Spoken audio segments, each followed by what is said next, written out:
रहे हैं, वैसे लोगों को हम अपने एक सूरजकुंड के महोत्सव में बुला करके क्या संदेश देना चाहते हैं ये मुझे समझ में नहीं आ रहा है। इसलिए मुझे लगता है कि फुहड़ता से बचना चाहिए, अश्लीलता से बचना चाहिए, महिलाओं का सम्मान किया जाना चाहिए। इनके जो गीत हैं वो महिलाओं के अंग के शब्दों को लेकर के ही होता है, तो इसका हम समर्थन नहीं। कलाकार को आप पे कर रहे हैं, क्या उसी अनुपात में झारखंड के कलाकार उस कार्यक्रम से पैसे कमा पा रहे हैं? तो आप जब चिंतन करेंगे तो दिखाई पड़ेगा कि झारखंडी कलाकारों को उस अनुपात में कोई कार्यक्रम के आयोजक भी उनको पेमेंट नहीं करते हैं। पिछले 2.5 साल से आप लोग आंदोलन कर रहे हैं। 2.5 साल आंदोलन का अगर आप उपलब्धि की बात करें तो आप लोग क्या मानते हैं? उपलब्धियों के संदर्भ में अगर देखें तो झारखंड के अंदर एक राजनीतिक जागरूकता आई है, लोगों के अंदर एक चेतना जागृत हुई है कि झारखंड में झारखंडियत की जो भावना है और जो वोटिंग का पैटर्न है 2024 में आपको बिल्कुल परिवर्तित दिखेगा।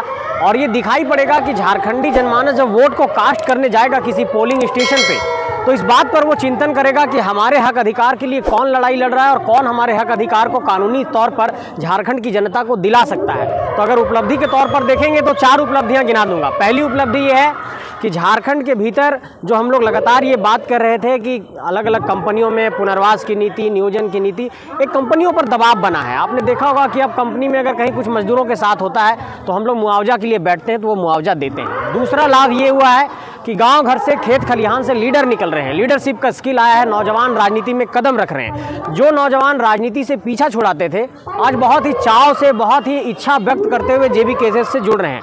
अगर तीसरा लाभ आप देखेंगे तो ये आंदोलन में ये दिखाई पड़ेगा कि झारखंड के भीतर एक संगठन का बड़ा निर्माण हुआ हम लोगों का। 32,623 गाँव तक हम लोगों का संगठन पहुँच गया। और अगर चौथी बात आप देखेंगे तो ये दिखाई पड़ेगा कि जब हम लोग बलियापुर के अधिवेशन में चुनावी राजनीति में आने का ऐलान किए तो एक राजनीतिक दल के तौर पर भी हम लोग धीरे धीरे उभर करके सामने आ रहे हैं। तो ये 3-4 मूलभूत चीज़ें हैं जो हमें लगता है कि आंदोलन से ये निकल करके सामने आया है। 2.5 साल का जो मेहनत है, आप देखेंगे वर्तमान सिचुएशन में 2.5 साल का मेहनत 2.5 घंटे में बर्बाद कर दे रहा है। जिस तरह से भाषा आंदोलन को लेकर के आप लोग आगे आए और वो भाषा के आंदोलन में बाहरियों को, जिस तरह से बाहरी कलाकारों को बुलाया जा रहा है, हमारे झारखंड स्थानीय कलाकारों के साथ जो व्यवहार किया जा रहा है वो कितना उचित मानते हैं आप? देखिए, इसमें मैं ये कहना चाहूँगा, अपनी राय व्यक्त करना चाहूँगा कि किसी भी सरकार की ये जिम्मेवारी होती है कि चाहे वो आर्ट एंड कल्चर हो, चाहे स्पोर्ट्स हो, चाहे यूथ अफेयर्स हो। आप देखते होंगे कि कला, संस्कृति, खेल कूद एवं युवा कार्य विभाग का मंत्रालय होता है किसी भी स्टेट में, सेंट्रल में भी होता है। इस मंत्रालय की ये जिम्मेवारी होती है कि अपने राज्य के अंदर के जितने खिलाड़ी हैं, कलाकार हैं, कला संस्कृति से जुड़े हुए लोग हैं, उनको एक बेहतर प्लेटफॉर्म उपलब्ध कराया जाए। इस राज्य के भीतर ये हुआ है कि जो हमारे खोरठा के कलाकार हैं, जो नागपुर के कलाकार हैं, जो संथाली के कलाकार हैं, जो मुंडारी के कलाकार हैं, जो क्षेत्रीय और जनजातीय भाषा के कलाकार हैं, जो झारखंडी कलाकार हैं, उनको एक बेहतर प्लेटफॉर्म नहीं मिल पा रहा है और इस कारण से उनकी प्रतिभा निकल करके सामने आई। दूसरा एक जो बहुत बड़ा पहलू मैं इसमें देखता हूँ कि उनको कमर्शियल तौर पर कनेक्ट नहीं किया जा रहा है। एक कलाकार कैसे कमाएगा, कला के माध्यम से अपनी जीविका का वो अर्जन कैसे करेगा, वो गाना गा करके कैसे पैसे कमा सकता है, इसको लेकर के एक पहल नहीं की गई। इसलिए आप देखेंगे कि झारखंड में देखिए इटकोरी महोत्सव होता है, रजरप्पा महोत्सव होता है, सूरजकुंड महोत्सव हो रहा है। इन महोत्सव में हम बाहरी कलाकारों को लाते हैं कि हम अपने मंच पर, मैं कह रहा हूँ कि अगर आप ला रहे हैं यहाँ तक ठीक है, लेकिन मुझे आप ये बताइए कि क्या उसी अनुपात में झारखंड के कलाकारों को आप वरीयता दे रहे हैं? क्या उसी अनुपात में झारखंड के कलाकार को आप पे कर रहे हैं? क्या उसी अनुपात में झारखंड के कलाकार उस कार्यक्रम से पैसे कमा पा रहे हैं? तो आप जब चिंतन करेंगे तो दिखाई पड़ेगा कि झारखंडी कलाकारों को उस अनुपात में कोई कार्यक्रम के आयोजक भी उनको पेमेंट नहीं करते हैं। तो ऐसे में आर्थिक तौर पर उनका उपार्जन नहीं होता है। तो इसलिए एक कलाकार को आप कभी देखेंगे कि वो गाना भी गा रहा है और फिर जाकर के कहीं पर चाय भी बेच रहा है। कभी आप देखेंगे किसी खिलाड़ी के बारे में तो कभी कोई देखेंगे कि मोमोज बेच रहा है, कोई कहीं पर ठेला चला रहा है और उसके बाद वो मेडल लाता है। ये दुर्दशा है झारखंड के अंदर। मुझे लगता है कि मिनिस्ट्री लेवल पर इसको एक बड़े रिफॉर्म की जरूरत है, तब ये चीजें ठीक हो पाएगी।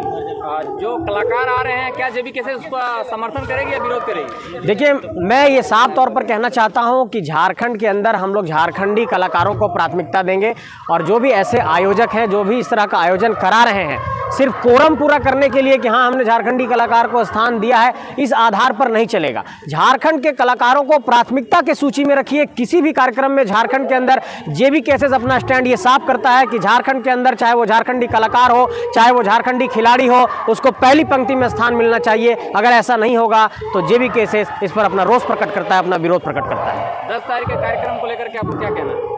10 तारीख नहीं 24 तारीख को हम लोग एक बड़ा जनसैलाब कर रहे हैं हजारीबाग में। बाहरी कलाकार जो आ रहे हैं 10 तारीख को सूर्यकुंड मेला में, उनको लेकर आप क्या कहना चाहेंगे? देखिए, मैं यही कहूँगा कि अगर हमारे राज्य में आप आ रहे हैं, अगर मुझे ये जानकारी नहीं कि उस कार्यक्रम के आयोजक कौन है, ये सूचनाएं प्राप्त हुई है कि कुछ कलाकार आ रहे हैं, मैं बार बार इस बात को जोड़ना चाहता हूं कि झारखंड के अंदर जितने भी कार्यक्रम हो, उन कार्यक्रमों में प्राथमिकता के आधार पर झारखंडी कलाकारों को स्थान दिया जाए, झारखंड के कलाकारों को उस तरीके से पैसे दिए जाए, झारखंड के कलाकारों को एक तरीके से बेहतर मंच दे करके उनकी प्रतिभा को निखारने का प्रयास किया जाए। क्योंकि आप लोगों ने देखा होगा कि जिस तरीके से जो कलाकार आ रहे हैं और जिस भाषा का वो गाना गाते हैं, मैं नाम नहीं लेना चाहूँ, उस गाने में बहुत फुहड़ता होती है, बहुत अश्लीलता होती है, और आप कहीं ना कहीं आप देखेंगे कि अंग प्रदर्शन, महिलाओं को एक तरीके से उनके सील को भंग करने की बात कहते हैं, उनके प्रतिष्ठा के साथ खेलते हैं उन गाने में। मैं कहता हूं कि हर भाषा में, हर संस्कृति में बेहतर गाने वाले लोग भी हैं, तो वैसे लोगों को प्राथमिकता दीजिए जो अश्लील इस तरह का गाना गा रहे हैं। वैसे लोगों को हम अपने एक सूरजकुंड के महोत्सव में बुला करके क्या संदेश देना चाहते हैं, ये मुझे समझ में नहीं आ रहा है। इसलिए मुझे लगता है कि फुहड़ता से बचना चाहिए, अश्लीलता से बचना चाहिए, महिलाओं का सम्मान किया जाना चाहिए। इनके जो गीत हैं वो महिलाओं के अंग के शब्दों को लेकर के ही होता है, तो इसका हम समर्थन नहीं करते हैं। एक तरीके से कह सकते हैं कि इस तरह के कार्यक्रम के प्रति हम लोग अपना विरोध प्रकट करते हैं। कांडे विधानसभा में जो विधायक हैं वो इस्तीफा दे दिए हैं, और वीडियो वायरल हो रहा था कि जेबीकेएस से वहाँ चुनाव लड़ने की तैयारी में है, तो क्या आप इस पर बताएंगे? देखिए, हम लोगों का संगठन है और ये संगठन अब बहुत ही डिसिप्लिन वे में चल रहा है। इसकी एक सेंट्रल कमेटी है, इसकी एक कोर कमेटी है, इसके संगठन के अंदर संसदीय कमेटी है, संगठन के अंदर और भी कई सारी कमेटियां हैं, और हम लोग एक विश्लेषण कर रहे हैं इस पहलू पर कि आने वाले वक्त में क्या कुछ करना है। लेकिन चूंकि हम लोगों ने चुनावी राजनीति में जाने का ऐलान किया है, लोकसभा विधानसभा चुनाव लड़ने की बात हम लोगों ने कही है, और इस पहलू पर हम लोग अभी चिंतन कर रहे हैं, मंथन कर रहे हैं, विश्लेषण कर रहे हैं कि क्या बाय इलेक्शन में जाना चाहिए। और मुझे लगता है कि सेंट्रल कमेटी इस पर कुछ निर्णय लेगी, केंद्रीय अध्यक्ष इस पर मुहर लगाएंगे, और मुहर लगने के बाद आधिकारिक तौर पर आप लोगों को सूचना दी जाएगी। लेकिन ये मान करके चलिए कि लोकसभा के चुनाव में हम लोग बहुत जोरदार तरीके से आ रहे हैं, विधानसभा के चुनाव में बहुत जोरदार तरीके से आ रहे हैं, और अगर ऐसी कोई रणनीति बनती है, ऐसा कोई निर्णय लिया जाता है कि बाय इलेक्शन भी गांडे का बहुत जोरदार तरीके से लड़ना है, तो जेबीकेएस लड़ेगा। लेकिन फिलहाल इस पर आधिकारिक तौर पर निर्णय नहीं हुआ है, लेकिन जैसे ही आधिकारिक तौर पर निर्णय होगा आप लोगों को सूचना आधिकारिक तौर पर दी जाएगी। लोकसभा में आपकी पार्टी आ रही है या फिर आप लोग निर्दलीय से चुनाव लड़ेंगे? देखिए, फिलहाल तो हम लोग इलेक्शन कमीशन के जितने भी डॉक्यूमेंट है उसका इंतजार कर रहे हैं, लेकिन आप जानते हैं कि किसी आप लक्ष्य की तरफ बढ़ते हैं, कुछ बड़े संघर्ष के पथ पर चलते हैं, तो कई तरह की परेशानियां आती है, और कुछ ऐसी परेशानियां हम लोगों के बीच आई हैं। लेकिन मुझे लगता है कि अगले कुछ दिनों में ये सारी चीज़ें क्लियर हो जाएंगी, और जैसे ही इलेक्शन कमीशन का सारा कुछ हम लोगों के पास क्लियरेंस आ जाता है, तो ये हम लोग अनाउंस करने में फिर एक तरीके से सफल हो पाएंगे कि हम लोग किस रूप में आ रहे हैं। तो ये इसके लिए आपको थोड़ा इंतजार करना होगा, क्योंकि इलेक्शन कमीशन से जो लेटर आया है उसका हम लोग अभी जवाब दे रहे हैं, और आने वाले तो मुझे लगता है कि पॉजिटिव समाचार मिलेगा। हो सकता है कि लोकसभा तक हम लोग कुछ बेहतर कर पाएँ इसमें। संजय जी, मेरा सवाल ये है कि निर्दलीय से अगर आप लोग चुनाव लड़ते हैं तो निर्दलीय से कोई आप लोग का जेबीकेएस का कोई पहचान नहीं होगा, उसका चुनाव चिन्ह नहीं होगा। अगर मान लेते हैं कि गिरिडीह लोकसभा में अगर चुनाव चिन्ह अलमारी छाप रहता है, तो अलमारी छाप का जो कैंडिडेट होगा जेबीकेएस के, अगर हम कोडरमा लोकसभा में चले जाएंगे तो वहाँ पे छाप बदल जाएगा जी। तो फिर ये परेशानी को हल करने के लिए क्या ब्लूप्रिंट है? नहीं, देखिए, एक ब्लूप्रिंट ये है कि झारखंड के अंदर 32,623 गांव, 264 प्रखंडों में हम लोगों का संगठन बना है, और अगर इलेक्शन कमीशन चुनाव आयोग के द्वारा आधिकारिक तौर पर जिस प्रत्याशी को जो भी चुनाव चिन्ह मिलेगा उसका प्रचार प्रसार हम लोग उस इलाके में उसी रूप में करेंगे। क्योंकि हम लोगों के पास अपनी सोशल मीडिया की बड़ी टीम है, हम लोगों के पास गाँव की एक अलग टीम है, और अब जैसे कि हजारीबाग लोकसभा क्षेत्र में इस वक्त हैं हम लोग, यहाँ पर लगभग 16,67,000 मतदाता हैं, तो 16,67,000 मतदाताओं तक एक संदेश पहुंचाना एक चुनौती तो होगी।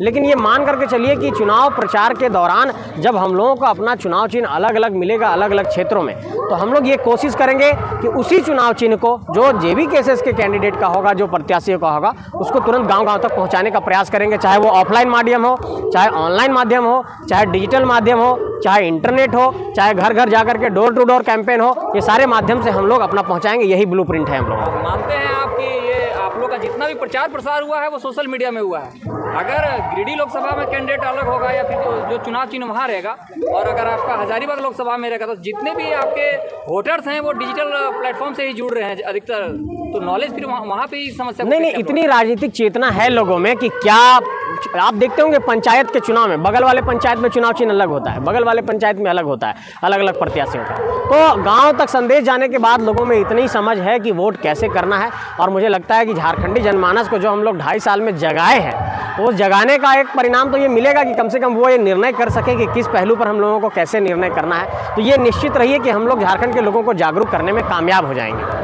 24 जनवरी को दादा क्या कुछ खास होने वाला है हजारीबाग? 24 जनवरी को हम लोग आचार संहिता से ठीक पहले झारखंडियों का एक महाजुटान कर रहे हैं। उस दिन हम लोग कुछ अनाउंसमेंट करेंगे, हो सकता है कुछ एक बड़ा अनाउंसमेंट हो, और एक तरीके से झारखंड के तमाम लोगों को बुला करके फिर से हम लोग अब चुनावी मैदान में वहाँ से भेजेंगे। एक तरीके से कहिए कि उनको एक राजनीतिक तौर पर एक नई चेतना वहाँ से दी जाएगी और तमाम कार्यकर्ताओं को, तमाम झारखंड के लोगों को, तमाम सभी लोगों को वहाँ से एक संदेश दिया जाएगा कि झारखंड अब परिवर्तन के लिए तैयार हो गया है। क्योंकि जिस तरीके की सूचनाएँ हम लोगों तक पहुँची हैं कि 22 फरवरी तक आचार संहिता इस देश के भीतर लग जाएगा जनरल इलेक्शन के लिए, आम चुनाव के लिए।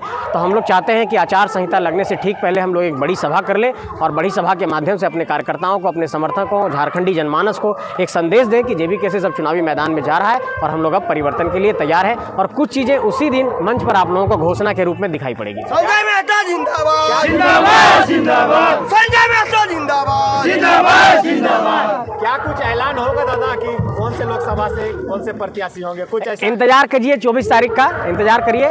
लेकिन एक पहलू मैं जोड़ना चाहता हूं फिलहाल आप लोगों को, चुनाव से संबंधित है कि जब झारखंड में पंचायत का चुनाव हुआ तो आप लोगों ने देखा होगा कि यहाँ पर ओबीसी का रिजर्वेशन लागू नहीं किया गया। जो भी ओबीसी के कैंडिडेट्स होने चाहिए थे रिजर्व सीटों पर, वो नहीं लागू हो पाया। और आज की तारीख का मैं बता रहा हूँ कि आज हाईकोर्ट ने एक फैसला दिया है कि 3 सप्ताह के भीतर जो नगर निकाय के चुनाव हैं उसको सरकार को कराने को कहा है। अब नगर निकाय का चुनाव होगा तो वार्ड पार्षद के चुनाव लड़ेंगे, वहाँ पर मेयर बनेगा।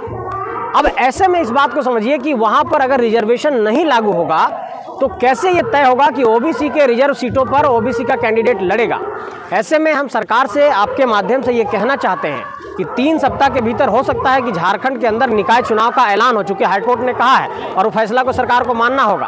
तो अगर पंचायत चुनाव बिना ओबीसी रिजर्वेशन का हो गया और बिहार में देखिए कि 75% रिजर्वेशन लागू हुआ, झारखंड में 77% रिजर्वेशन लागू करने की बात कही गई, उसको राज्यपाल ने रिजेक्ट कर दिया। तो ऐसे में हम सरकार से ये कहना चाहते हैं कि जिस तरीके से हम लोग बार बार ये कहते रहे हैं कि जिसकी जितनी संख्या भारी उसकी उतनी हिस्सेदारी, तो उस अनुपात में ओबीसी को भी यहाँ पर रिजर्वेशन मिले। क्योंकि अगर चुनाव में लोग जाएंगे नगर निकाय के चुनाव में और ओबीसी को रिजर्वेशन नहीं मिलेगा, ऐसे में उनका राजनीतिक अधिकार एक तरीके से छल दिया जाएगा। तो ये हम आप लोगों के माध्यम से ये सरकार से मांग करना चाहते हैं कि सरकार इसको तुरंत लागू करे।